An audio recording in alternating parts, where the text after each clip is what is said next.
Calling all detectives.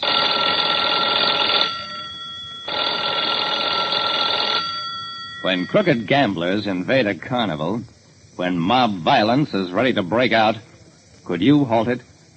That is the problem on this page from my casebook. The casebook of Jerry Browning, private detective. I, Jerry Browning, private detective, can recognize 100 con game tricks, but new ones are invented every day.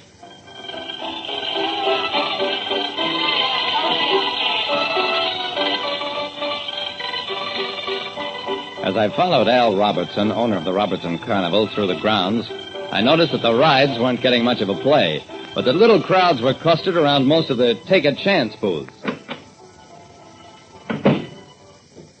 In the truck that served as his executive office, Robertson said, "Browning, I'm worried. In fact, I'm scared stiff. My nose tells me that crowd out there is loaded for bear." "If it is, it's your fault, Mr. Robertson. Why did you let those con men and grifters move in on you?" Robertson mopped at his brow. "I had no choice. I had to get money or close down, so when Cowell made me an advance payment offer for the games concession, I granted. Now I'm stuck." "You've been here 6 days without any serious trouble. Maybe a concessionaire isn't operating as crooked as you think." Robertson shook his head. "This is our last night, Browning.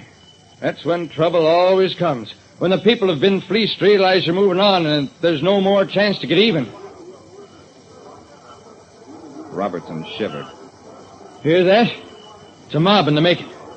Browning, I don't know how you can do it, but if you don't head it off, there's going to be killing." A carnival owner who had permitted crooked gamblers to move in on him pleaded with me to head off mob revenge.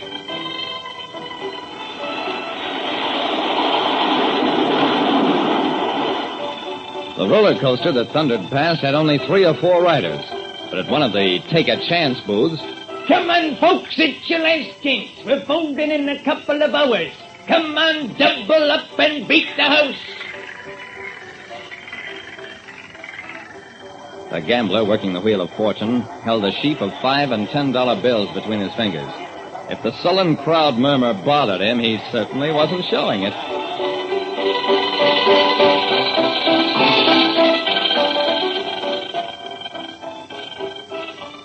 I walked down through the grounds to the trailer where Jim Cowell, the game concession boss, had his headquarters. I had to identify myself to a pair of tough mugs before I could get to see Cowell, a pudgy, bland-faced spider of a man. "Nothing to worry about, Browning, not a thing.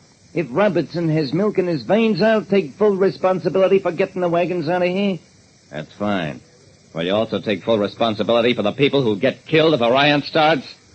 Cowell's face darkened. "There'll be no killing.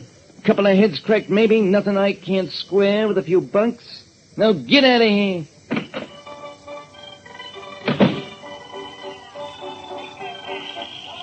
Hurrying back through the grounds, it suddenly struck me that I wasn't hearing the crowd anymore. If there's anything worse than a sullen, muttering crowd, it's that same crowd when it isn't making a sound. Then it's about ready to act. "Come on, folks, only 1 hour to go. The last chance to get your money back. You, Grandpa, you're hooked for plenty. I'll give you a last chance. $1,000 a spin. Where's your nerve, Grandpa?"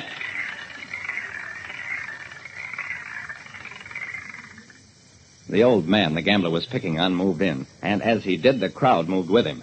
A moment later, as though the shot were a signal, the crowd suddenly dissolved and fled. I caught one glimpse of the old man disappearing among some wagons. In his booth, the Wheel of Fortune man was slumped over his counter, slowly slid to the ground out of sight. From all over the grounds, carnival workers streamed to the booth. Cowell, the concession boss, and his bodyguards picked up the shot gambler who hung limp and dead in their arms. I shouted, "Where are you taking that man?" "Don't run in, Browning. I'll take care of my own people."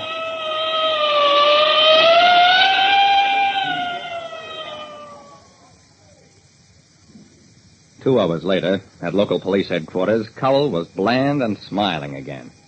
"Chief, we're not pressing charges against anybody. My man isn't badly hurt, and, well, he had it coming to him." The police chief looked puzzled. Plainly, nothing like this had ever happened in his town before. I said, "Chief, I think the man is dead. They've concealed his body. It's your duty to investigate." "Nonsense. Do you think the rest of my men would permit anything like that? Chief, we don't want any trouble. We'll get out of town, never come back.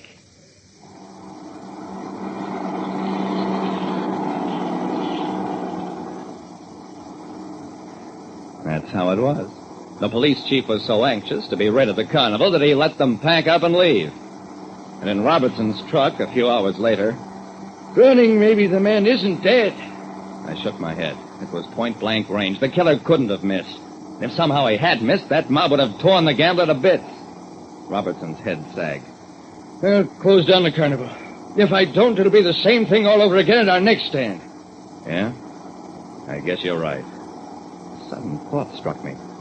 The same thing all over again. I turned to Robertson. I've got an idea. Pull the truck out of line, over to the side.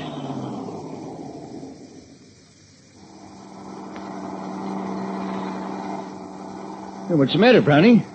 I think I've discovered Mr. Cowell's reason for being so sure of himself. The rest of the line of trucks rolled past us until Cowell's truck, bringing up the rear, came into sight. Now, Robertson, out in on Cowell's truck. Do as I tell you. I jumped out of our truck, dashed to Cowell's almost before it had stopped. I flung open the trailer door. And there was Cowell, his two mugs, an old man, and the dead wheel of Fortune Man. Alive and without a scratch on him. Don't make sudden moves, boys. This gun is loaded with rail bullets. Okay, Browning. So you got hip to it. Now let's talk business. We'll cut you in. I grinned at him. Oh, Mr. Cowell, you're going back to Cedarville. You'll stand trial for running crooked gambling games. And they'll find some law on the books to take care of people who stage fake murders so that they can get away with all the booty. That is, if the folks ever let it come to trial. Cowell shivered. Okay, you win. What's the price? I made the price steep. Forced him to surrender his concession with the carnival and to give up the amount he'd gouged at the last stand from the citizenry. There was no way of returning that money to the individual losers, so it was paid to the local community chest.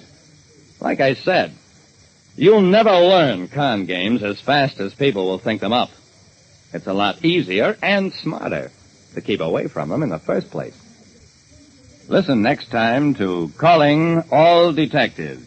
Mystery drama, mystery quiz, and a chance for you to match wits with yours truly, Jerry Browning, Private Detective.